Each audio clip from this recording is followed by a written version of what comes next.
हिंदी में यूपीएससी की तैयारी से संबंधित प्रोग्राम्स को देखने के लिए सब्सक्राइब करें स्टडी IQIAS हिंदी। हेलो दोस्तों, मैं मनोज कुमार आप सभी लोगों का स्वागत करता हूं आपके अपने चैनल स्टडी IQIAS हिंदी पर। दोस्तों, हम लोग सभी यूपीएससी की प्रिपरेशन कर रहे हैं और हम यानी कि शिक्षकगण आप लोगों के लिए उसकी तैयारी करवाते हैं। तैयारी के क्रम में हमने भी बहुत सारा तनाव झेला है और तनाव होता है। जैसे जैसे एग्ज़ाम नज़दीक आता है वैसे वैसे तनाव बढ़ता चला जाता है, क्योंकि हमारी अपनी उम्मीदें बढ़ती चली जाती हैं। रिजल्ट को लेकर के हम थोड़ा चिंतित रहने लगते हैं और ये सोचने लगते हैं कि पता नहीं पेपर कैसा होगा, किस तरीके का होगा, पता नहीं हम कितना क्वेश्चन कर पाएंगे, क्या क्वेश्चन कर पाएंगे, रिजल्ट कैसा आएगा, किस तरीके का आएगा। ये बहुत सारी चीज़ें हमारे तैयारी के क्रम में मन में आती रहती हैं। कभी कभी हम ओवर थिंकिंग भी कर लेते हैं, पॉजिटिव भी सोचते रहते हैं कि रिजल्ट ऐसा आ जाएगा, मैं ऐसा बन जाऊंगा, मैं इस तरीके से करूंगा। तो वो एक अलग चीज़ है, लेकिन तैयारी करने वाला जो सीरियस एस्पिरेंट है वो डेफिनेटली मान के चलिए कि उसकी लाइफ में तनाव आता ही है। बात आती है कि तैयारी में हम लोगों को सिलेक्शन भी लेना है और सारे काम भी करने हैं। तो ऐसे में एक बड़ा मुद्दा है कि हम तनाव का प्रबंधन कैसे करें, किस तरीके से करें। ये सारी चीज़ें हम लोगों को देखने की ज़रूरत है, समझने की ज़रूरत है, ठीक है ना। तो आज इसी मुद्दे पर मैं चर्चा कर रहा हूं कि यूपीएससी की तैयारी के दौरान हम अपने तनाव का प्रबंधन कैसे करें, किस तरीके से करें। एक एक करके हम इस सभी मुद्दों पर चर्चा करेंगे और आज की क्लास आप लोगों के लिए समझ लीजिए कि बहुत ही महत्वपूर्ण क्लास होने वाली है। कारण है क्योंकि अगर इसका प्रबंधन नहीं किया तो तैयारी का कितना भी कोशिश कर लीजिए, रिजल्ट आपके फेवर में नहीं आएगा। कहीं ना कहीं दो चार क्वेश्चन से, एक दो क्वेश्चन से कहीं ना कहीं लटकने का चांस बन जाता है। कहते ना कि अगर आप माइंड से बिल्कुल फिट हैं तो आपके पॉजिटिव अप्रोच है तो एग्जाम में दो चार क्वेश्चन जो गलत होने वाले होते हैं वो एक्स्ट्रा सही भी हो जाते हैं और आप बिल्कुल सिक्योर जोन में चले जाते हैं। और अगर टेंशन है तो हम कितना भी याद करें तो याद करते समय परेशानी होती है, साथ के साथ जब एग्जामिनेशन हॉल में बैठते हैं तो वहां परेशानी आती है। वहां पर आते हुए क्वेश्चन हम गलत कर बैठते हैं, अल्टीमेट रिजल्ट हमारा एक दो क्वेश्चन से नीचे चला जाता है। ये उन छात्रों के लिए जिनको बहुत ज़्यादा अच्छी तैयारी है वो भी बाहर हो जाते हैं। इसलिए अगर आप मेहनत कर रहे हैं तो आपको तनाव का प्रबंधन यानी कि टेंशन मैनेजमेंट, स्ट्रेस मैनेजमेंट आपको सही तरीके से आना चाहिए, ठीक है ना, ध्यान रखिएगा।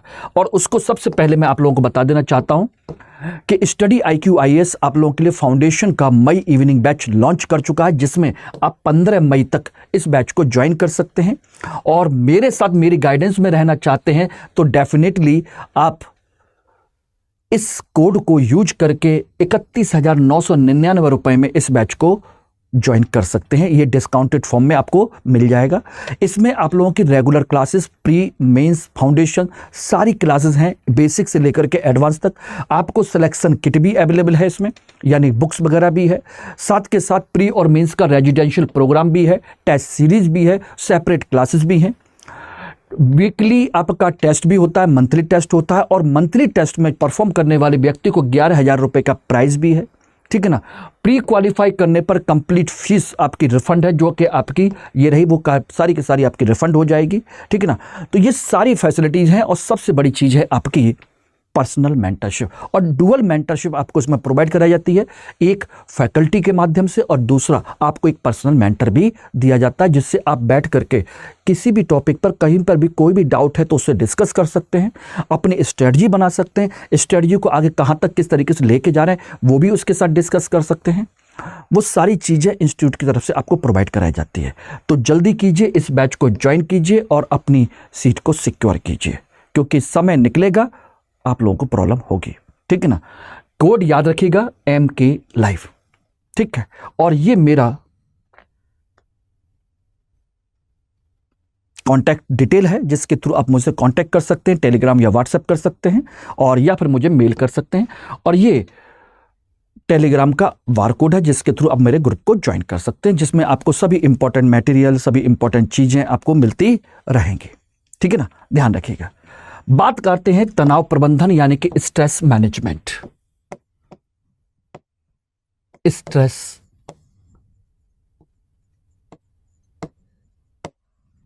मैनेजमेंट, तनाव का प्रबंधन। देखिए, प्रबंधन तो हम तब करेंगे जब हमें तनाव होगा, और तनाव है तो उसके पहले हमें उसके कारणों को जानना पड़ेगा, क्योंकि समाधान तो वही करोगे ना जहां से समस्या आई है। तो ध्यान रखिएगा, एक छात्र के जीवन में तनाव यानी कि टेंशन जो आपकी हो सकती है, उसके कई कारण हो सकते हैं। देखिए, एक है आपकी पारिवारिक परिस्थिति। पारिवारिक परिस्थिति यानी कि फैमिली का एक कहीं ना कहीं कोई ना कोई किसी प्रकार का कोई भी चीज हो सकती है, वो एक स्ट्रेस का कारण बन जाती है। दूसरा, हमारे आसपास का माहौल, एटमॉस्फेयर, हमारा माहौल, हम किस माहौल में रहते हैं, वो माहौल हमारे लिए पॉजिटिव है या नेगेटिव है, एटमॉस्फेयर कैसा है वहां का, उसकी वजह से भी हमको टेंशन मिलती है। जैसे लड़के जाते हैं, 1 साल रिजल्ट नहीं आया, 2 साल रिजल्ट नहीं आया, नाई की दुकान पे जाते हैं बाल कटवाने, वहां पर उनका मजाक बढ़ाना शुरू कर दिया जाता है। भैया क्या हुआ तुम्हारे रिजल्ट का? एक तो यार पहले से दिखी, तुम रिजल्ट पूछ पूछ के और पता करते हो, जबकि उसको आईएएस पीसीएस की रत्ती भर जानकारी नहीं है, फिर भी वो कुछ ना कुछ आपको सुनाता रहता है। ठीक है ना। तीसरा सबसे बड़ा मैनेजमेंट स्ट्रेस आता है, वो है आपका अपनी पढ़ाई का। ठीक है ना। इनमें से देखिए, पारिवारिक चीज को तो आप इग्नोर कर नहीं सकते। ध्यान रखिएगा, सबसे पहली चीज है कि जो ये जो माहौल है आसपास के माहौल का, अगर आपका माहौल खराब है, सारी चीजें हैं, तो इसको आपको क्या करना है? जस्ट इग्नोर करना है और अपने आप को एकांत में लेकर के जाना है। और पहले तो कोशिश यही करनी है कि आसपास में किसी को बताया ना जाए कि आप तैयारी किस चीज की कर रहे हैं।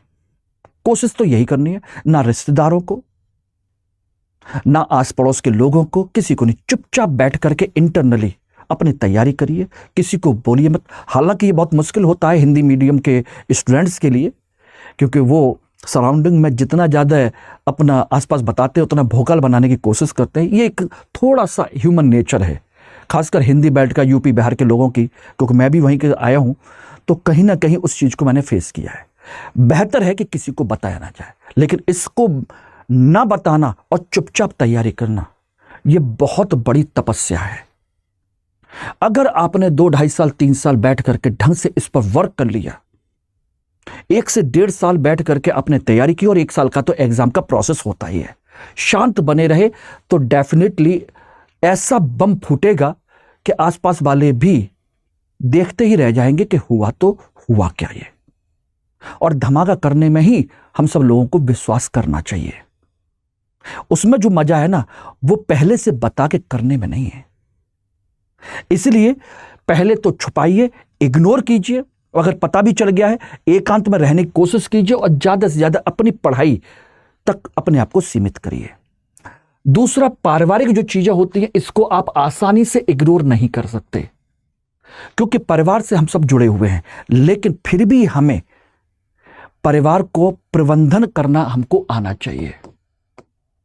प्रबंधन, इग्नोर तो मैं नहीं कहूंगा, लेकिन परिवार का प्रबंधन करना आना चाहिए कि भाई कुछ समय के लिए इस तरह की चीजों को थोड़ा सा मैनेज कीजिए। अगर डायरेक्ट आप ही इन्वॉल्व हैं तो थोड़ा सा उसको अवॉइड कीजिए, क्योंकि कभी कभी ऐसी परिस्थितियां आपको मजबूत भी बनाती हैं और कमजोर भी कर देती हैं। कोशिश कीजिए कि जो हल्की फुल्की चीजें हैं उनको इग्नोर किया जाए, हटाया जाए, ध्यान ना दिया जाए, और अपने लक्ष्य पर फोकस करना है। अपना जो लक्ष्य है, लक्ष्य पर फोकस करना है। Focus on target, just. क्योंकि देखिए, हम लोग इस समाज का हिस्सा हैं, परिवार है, परिवार से जुड़ी हुई चीजें लगातार आपके सामने आती रहेंगी, जाती रहेंगी, चाहे आप कितने भी बड़े अधिकारी बन जाए, कितनी बड़ी चीजें हो जाएं, कभी भी जिंदगी के अंतिम क्षण तक आपके सामने कुछ ना कुछ चुनौतियां आती ही रहेंगी। अब देखना यह होता है कि आप उन चुनौतियों का सामना कैसे करते हो, किस तरीके से करते हो। ठीक है ना। हल्की फुल्की चीजों को इस कान सुनिए, इस कान निकालिए, क्योंकि ये आपको परेशान करने के लिए आती हैं। होता कुछ नहीं है समस्याओं में, वो घर परिवार वाले लोग मैनेज कर लेंगे। कुछ बड़ी समस्याएं होती हैं तो एक समझदारी बड़ी तरीके से उसमें पहले उसको खत्म करिए, उसके बाद तैयारी करिए। अगर लंबी है तो इग्नोर करिए आराम से बैठ करके, क्योंकि जिस समस्या का जितने जल्दी समाधान कर दोगे, समझ लीजिए आप उतना ही जल्दी मेंटली फ्री हो जाओगे। अन्यथा बड़ी समस्याओं को टालोगे तो वो कुछ समय के लिए टल तो जाती हैं, लेकिन कहीं ना कहीं आपको परेशान करती हैं। इसलिए बेहतर है कि चीजों को हटाया जाए। इनमें से एक समस्या आपकी टेंशन की हो सकती है पैसे को लेकर के, और पैसे को लेकर के समस्या होती है कि भाई हमको पैसे नहीं मिल रहे हैं, घर वाले नहीं दे रहे हैं, ये नहीं दे रहे हैं। कोशिश कीजिए, ट्यूशन पढ़ाइए, कुछ भी करिए, अपने सेल्फ हैंड अर्निंग की कोशिश कीजिए। ट्यूशन, बहुत सारी चीजें हैं, कोई छोटा नहीं होता, कोई बड़ा नहीं होता। ईमानदारी से काम करने पर बेटा एक ध्यान रखिएगा, और सेल्फ डिपेंड होने में किसी को कोई भी परेशानी नहीं है। मजदूरी करनी पड़ती है, कहीं कुछ करना पड़ता है, करिए। अंदर से इतना आत्मविश्वास आपके अंदर आएगा कि बस पूछिए मत। और कोई इज्जत जाने वाली बात नहीं है। जितने छोटे लेवल से आकर के आईएएस क्वालिफाई करोगे, समझ लो दुनिया के मुंह पर एक तमाचा होगा और समाज के लिए, पूरे के लिए एक मिसाल होगी। और आपको मिसाल बनना है, क्योंकि आप लोगों ने आईएएस की तैयारी जो की है और कर रहे हो, लक्ष्य रखा है, वो मिसाल बनने के लिए तो रखा है, वरना छोटी मोटी नौकरी के लिए ना कर लेते। अब तीसरी बात करते हैं पढ़ाई को लेकर के, स्टडी को लेकर के। और स्टडी को लेकर के आपके कई तरीके के स्ट्रेस आपके सामने आते हैं। इसमें एक तरीका का स्ट्रेस नहीं है। देखिए, आपका एक स्ट्रेस है आपके सिलेबस को लेकर के, ठीक है ना। सिलेबस कंप्लीट कैसे करें, किस तरीके से करें, वो है। दूसरा है आपके स्ट्रेस है आपके कि पढ़ते हैं लेकिन याद नहीं होता, लर्न करने को लेकर के, याद करने को लेकर के याद नहीं होता, ठीक है ना। तीसरा स्ट्रेस है इस बात का कि हम कुछ और पढ़ते हैं तो कुछ और चीजें याद दिमाग में आने लगती हैं, यानी कि माइंड डाइवर्ट होने लगता है, माइंड डाइवर्ट होने लगता है, ठीक है ना। वो चीज है कि ज्योग्राफी पढ़ रहे हैं, पॉलिटी याद आने लगती है, पॉलिटी पढ़ रहे हैं तो वो आने लगता है, इन दोनों को पढ़ रहे हैं तो कोई चौथी चीज आने लगती है, ठीक है ना। ये सारी चीजें। चौथी चीज हम कह सकते हैं वो है आंसर राइटिंग वगैरह जो हम करते हैं, उसको लेकर के डर बना रहता है, करेंगे कि नहीं करेंगे, किस तरीके से करेंगे, यानी कि। और पांचवा इसके स्ट्रेस रहता है रिजल्ट को लेकर के, कि रिजल्ट का क्या होगा, सिलेक्शन हुआ कि नहीं हुआ, प्री पर फोकस करें कि मेंस पर फोकस करें, किस पर फोकस करें, कैसे करें। तो इन पर मैं एक एक करके सभी चीजों पर आपको मैं डिस्कस कर दे रहा हूं, आप लोग ध्यान से सुन लीजिएगा, समझ लीजिएगा, ठीक है ना। देखिए, सबसे पहले तो आप नीचे से उठाते हैं रिजल्ट को लेकर के, और रिजल्ट को लेकर के आपकी इसमें सोचना बंद करना होगा। सोचना बंद करें कि क्या होगा, क्या होगा। बस एक ही चीज सोचनी है, पॉजिटिव माइंडसेट, पॉजिटिव माइंडसेट। और वो पॉजिटिव माइंडसेट क्या है कि इसे करना ही है, करना ही है। दुनिया कर सकती तो मैं क्यों नहीं कर सकता, मैं कोई दूसरों से अलग थोड़ा ना हूं। और दूसरी बात, अगर रिजल्ट नहीं भी आया तो भी ये मान के चलिए कि मैं इतने बड़े लेवल की तैयारी करूंगा, जिंदगी में जो कुछ भी करूंगा बेहतर करूंगा। क्या होगा छोड़ दीजिए, कुछ नहीं होगा, और उससे बेहतर करोगे, टीचिंग करोगे, कुछ भी करोगे, बहुत सारी चीजें करोगे, अच्छे अच्छे बिजनेस आइडियाज होंगे। क्योंकि जिसने आईएएस की तैयारी कर ली है ना, वो छोटे मोटे काम नहीं कर सकता, उसके पास आइडियाज की भरमार है, बशर्ते कि वो अपने आप को सही तरीके से इवैल्यूएट कर ले। आप एग्रीकल्चर भी करोगे, खेती भी करोगे, तो एक साइंटिफिक एग्रीकल्चर करोगे, भैंस पालोगे, गाय पालोगे, उसमें भी एक बिजनेस मॉडल ढूंढोगे। आपको सब पता होगा सरकार ने कौन कौन सी योजनाएं चलाई हुई हैं, आप सब बताएंगे, क्योंकि आप जब आईएएस पीसीएस का मेंस लिख करके आएंगे, सारी चीजें करेंगे, तो आपके पास सारे प्लान होंगे। क्योंकि एग्जाम में क्या पूछा जाता है, इस समस्या के समाधान के लिए आपके पास क्या प्लान है, डेवलपमेंट के लिए आपके पास क्या प्लान है। तो आपके पास प्लान की कोई कमी नहीं है। और जब अपने लिए बनाना बैठोगे तो क्या ही का समस्या होगी। और हर प्लान के लिए कोई पैसे की आवश्यकता नहीं होती है, बहुत सारे सपोर्ट सिस्टम होता है। तो बस पहला पॉइंट तो यह है कि हमें करना ही है, और क्या करना होगा, रिजल्ट आएगा नहीं आएगा, ये आफ्टर जब अटेम्प्ट खत्म हो जाएंगे, हमारे पास अपॉर्चुनिटी खत्म हो, उसके बाद सोचेंगे। तो पहले तो सोचना ही बंद कर दीजिए। अगर सोच रहे हो तो ये तुम्हारी प्रॉब्लम है, पर्सनैलिटी फॉल्ट है, नंबर 1। ठीक है ना। दूसरा, आपका आ जाइए इसके लर्न करने को लेकर के माइंड डाइवर्ट होता है। दूसरा इंपॉर्टेंट पॉइंट है आपका माइंड डाइवर्ट होना। डाइवर्ट माइंड कई तरीके से हो सकता है, दोस्तों के माध्यम से, गर्लफ्रेंड या बॉयफ्रेंड के माध्यम से, या सब्जेक्ट को लेकर के।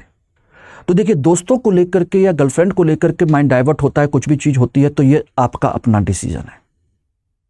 कोशिश करनी है कि जब तक लक्ष्य हासिल नहीं तब तक कोई कुछ भी नहीं। अच्छा मित्र, अच्छा बॉयफ्रेंड या गर्लफ्रेंड, आपका फ्रेंड, जो कुछ भी है, वो तभी आपका है जब आपको आगे बढ़ने में योगदान देता है, आपको पढ़ने के लिए मोटिवेट करता है, अन्यथा कोई भी नहीं है। अन्यथा कोई भी आपका मित्र नहीं है, वो आपका शत्रु है। तो ध्यान रखिएगा, फ्रेंड सर्कल से आप अगर कहीं पर भी डाउट डाइवर्ट होते हैं तो इसको इग्नोर करिए और पढ़ाई पर फोकस करिए। पढ़ाई पर फोकस करना है, focus on study, just only. केवल पढ़ने वालों को मित्र बनाइए जो आपके एग्जाम में हेल्प करेगा, और जो हेल्प नहीं कर रहा है समझ लीजिए कि वो भी आपके किसी भी लेवल पर आपका मित्र नहीं है। आईएएस बनने के बाद देखेंगे कौन कौन मित्र बनेंगे। हाई लेवल के अपने मित्र बनाइए, और बचपन का मित्र है तो कभी भी आपको डाइवर्ट नहीं करेगा, पढ़ने के लिए मोटिवेट करेगा। और दूसरा, स्टडी को लेकर के अगर डाइवर्ट होते हो कि किस सब्जेक्ट को लेकर के चल रहे हैं, और उस सब्जेक्ट में एक पढ़ते हैं दूसरे याद आता है, दूसरा पढ़ते हैं तीसरा याद आता है, तो इसके लिए पूरा का पूरा एक टाइम टेबल बनाइए। टाइम टेबल को फॉलो कीजिए, ठीक है ना, फॉलो करिए, स्ट्रिक्टली फॉलो कीजिए, और एक बार में एक या 2 सब्जेक्ट लेकर के चलिए, ठीक है ना, 1 या 2 सब्जेक्ट, जिससे कि आपको ये ना लगे कि कुछ छूट रहा है। और जब तक ये खत्म नहीं हो जाते तब तक दूसरे के बारे में सोचेंगे नहीं, बात ही खत्म हो गई, बात ही खत्म, हम सोचेंगे नहीं। और एक दिन का 1 घंटा 1.5 घंटा करंट अफेयर के लिए दीजिए, 1 से 1.5 घंटा सीसेट के लिए दीजिए, ठीक है ना। वीक में 1 घंटा 2 घंटा 3 घंटा निबंध के लिए दीजिए। थोड़ा सा हो सकता है इंग्लिश भी पढ़ना पड़े तो वीक में कुछ घंटे के लिए आप इंग्लिश और हिंदी को आप तैयार करने के लिए दे दीजिए। तो यानी कि टाइम टेबल बना करके चीजों को मैनेज करिए, डाइवर्ट होने की जरूरत ही नहीं पड़ेगी आपको। तीसरा, इसमें डाइवर्ट होते हैं तो आपका माइंड का लैक ऑफ कंसंट्रेशन है, तो उसके लिए आप एक काम कर सकते हैं, दैट इज द योगा। टहलिए, वॉक करिए, योग करिए, आपको कंसंट्रेशन करने में बड़ी हेल्प मिलेगी। और ये सारी चीजें वो हैं जो मैंने अपनी लाइफ में अप्लाई की हैं। मैं ऐसी कोई चीज आप लोगों को डिस्कस नहीं कर रहा जो मैंने कभी ना की हो, ठीक है ना। तीसरी चीज हम बात करें तो लर्न करने की या सिलेबस कवर करने की या आंसर राइटिंग की, ठीक है ना। ये तीनों पार्ट आपके स्टडी के हैं। स्टडी में ही आप देखेंगे लर्न करने की समस्या है तो लर्न नहीं करना है, ध्यान रखिएगा, उसको सीक्वेंस में आपको क्या करना है, अंडरस्टैंड करना है, एनालाइज करना है, एनालाइज करना है, यानी कि उसका विश्लेषण। फैक्ट रटिए मत, उनके कारणों को जानने की कोशिश कीजिए, इसके पीछे क्यों हुआ, कैसे हुआ, क्यों हुआ, कैसे हुआ, फिर यह भी याद हो जाए कब और कहां हुआ, ऑटोमेटिक याद हो जाएगा। और इसके लिए एनालाइज करिए, साथ के साथ किसी अच्छे मित्र के साथ फोन पर या ऑफलाइन या ऑनलाइन डिस्कशन कीजिए, उससे कुछ पूछिए, उसको कुछ बताइए, ठीक है ना, डिस्कशन कीजिए, ऑटोमेटिक याद हो जाएंगी चीजें। विश्लेषण कीजिए और डिस्कशन कीजिए, जितना ज्यादा डिस्कस करोगे टू द पॉइंट, फालतू नहीं। और डिस्कशन एक ही व्यक्ति से होता है, 3 में 3 तिगाड़ा काम बिगाड़ा, 4 में चौपल होती है, 5 में पंचायत होती है, इसलिए पढ़ाई 2 में होती है, ठीक है ना। यह हो गया। इसके बाद हम बात करें तो सिलेबस कवर करने को लेकर के, तो मैंने अभी आपको बताया था सिलेबस आप कम से कम एक जो बेसिक सोर्स होता है, पहले एक बेसिक सोर्स पर फोकस करिए, सोर्स पर, एक बेसिक सोर्स कोई भी हो, क्लास है तो क्लास नोट्स, क्लास है, क्लास के नोट्स हैं, टीचर के नोट्स हैं, प्लस उसका अपना जो मटेरियल दिया गया वो, और उसके द्वारा बताई गई किताब, बस इसको फॉलो कीजिए। जब ये कंप्लीट हो जाए तो समझ लीजिए आपके सिलेबस का 80% सिलेबस कवर हो चुका होता है। उसके अलावा कुछ और पढ़ना है तो पढ़ते रहिए, बाद में पहले एक बेसिक सोर्स पर कवर कर लोगे, सिलेबस कवर हो जाएगा, कॉन्फिडेंस आ जाएगा आपके अंदर, और इसी के अकॉर्डिंग आप आंसर राइटिंग करते रहिए। लेकिन डेली घबराइए मत, डेली आंसर राइटिंग करिए, डेली, अच्छा हो बुरा हो कैसा भी हो, क्योंकि पहले दिन बच्चा पैदा होने के बाद दौड़ने नहीं लगता, उसेन बोल्ट नहीं बन जाता, समय लगता है उसेन बोल्ट बनने में भी, डेली प्रैक्टिस करनी पड़ती है, और बहुत प्रैक्टिस करनी पड़ती है, तो तुमको भी करनी पड़ेगी।